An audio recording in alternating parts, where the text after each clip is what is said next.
సినిమాలో ఓ సీన్ ఉంటది యాదుందా? కాన్సార్లా తీరొక్క ఆర్మీ దిగి కండ్లు తిరిగే రేంజ్ లా కవాతులు చేస్తుంటాయి. మా సినిమా లవర్స్ కైతే గూస్ పింపుల్స్ తెప్పించే సీన్ అది.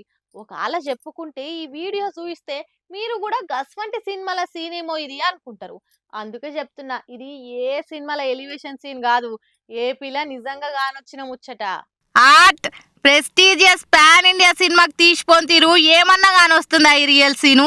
చూస్తున్న కొద్దీ వస్తూనే ఉన్నారు, పోతున్న కొద్దీ ఇంకా కానొస్తూనే ఉన్నారు. ఇన్ని బలగాలెందుకు? ఏడికి దిగినాయనంటే ఇంకేడా ఏపీలున్న పల్నాడులా. పోలింగ్ నాడైన పంచాయతీలతోని పల్నాడు పేరు 2 తెలుగు రాష్ట్రాల కాదు, దేశమంతా ఈయనొచ్చింది. అయినా కొట్లాట కానొచ్చింది.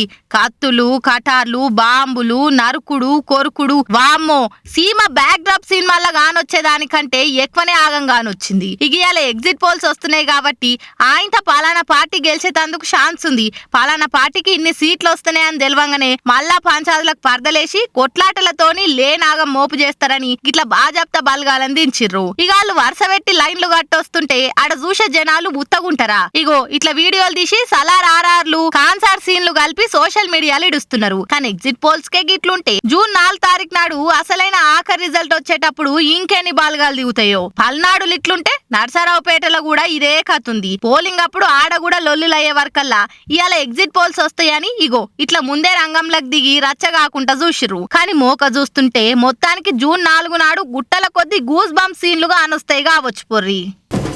తెలంగాణ దేవత, తెలంగాణ ఇచ్చిన సోనియా గాంధీ మేడము దశాబ్ది ఉత్సవాలకు ఉండకుంటే ఎట్లా? మేడం వస్తేనే 10 ఏళ్ల పండుగకు పరిపూర్ణత వస్తదని సర్కారోళ్ళు ఇగరం చేసిండ్రు. ఢిల్లీకి పోయి మేడానికి పత్రిక ఇచ్చి మరి పిలిచిండ్రు. కానీ మేడం అయితే సారీ రేవంతు, నేను రాలేనని మతలబ్ పంపిందట. ఎందుకు? ఏం కథ? తెలంగాణ దశాబ్ది ఉత్సవాలకు రావాలని పనివడ ఢిల్లీకి పోయి ఆహ్వాన పత్రిక ఇచ్చి మరి పిలిచిండు సీఎం రేవంత్ సారు. సోనియా గాంధీ మేడం సరే రేవంత్, నువ్వు పిలిచినాక రాకపోతే ఎట్లా, ఖచ్చితంగా వస్తా అని మాట ఇచ్చిందట. అయితే తీరా ఇయ్యాల వచ్చుడు కుదరది, ఎండలు ఎక్కువన్నాయి, పానం మంచిగా లేదని తెలంగాణకు వచ్చే పర్యటన రద్దు చేసుకున్నది మేడము. ఆఖరి నిమిషంలో సోనియా గాంధీ రాననే వరకల్లా రాహుల్ గాంధీని పిలిచి కార్యం ఒడ్డెక్కిద్దామని చూస్తుందట సర్కారు. అయితే దీనికి బలిదేవత ఎట్లొస్తది అని బీఆర్ఎస్ వాళ్ళు దెప్పి పొడిచిర్రు. ఇంతమంది అమరులయ్యేటందుకు కారణమే సోనియా గాంధీ కదా, మళ్ళా ఆమె వచ్చి అమరులకు నివాళులు పడుతుందా? ఇంతకంటే దారుణ మేడనన్నున్నదా అని ప్రతిపక్ష పోళ్ళు కాంగ్రెస్ అధినేత్రి మేడం మీద ఆగ్రహం ఎల్లగా అక్కిర్రు. వాళ్ళు అనుకున్నట్టే మేడం కూడా రాకుండా అయిపోయింది.